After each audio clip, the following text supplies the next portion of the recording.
لو الماركتينج مش ثابت كل شهر او بيزيد باشكال مناسبه وبيزيد بجراث مناسب للبزنس، فانت محتاج ان انت تشوف موديل مختلف في البزنس.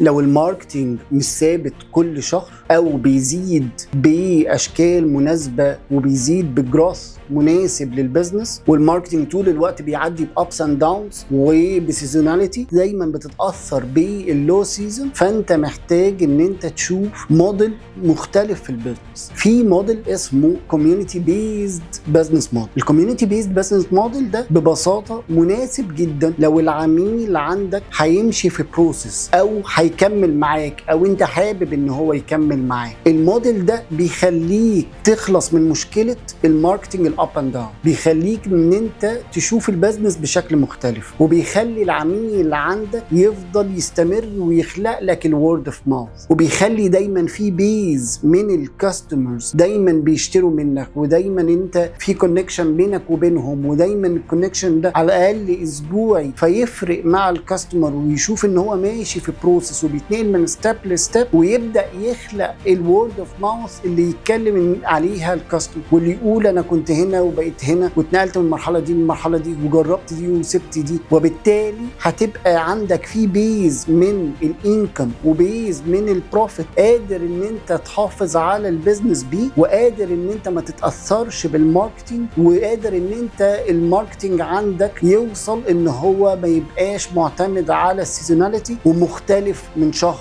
لشهر. الكوميونتي بيز بزنس موديل محتاج تفاعل بشكل مختلف، محتاج تواصل دايم، محتاج ان انت تعمل كوميونتي دايما شغاله طول الوقت، وبالتالي عندك انكم طول الوقت، وبالتالي عندك بروفيت طول الوقت، والانكم والبروفيت ده قاعد بيزيد واحده واحده.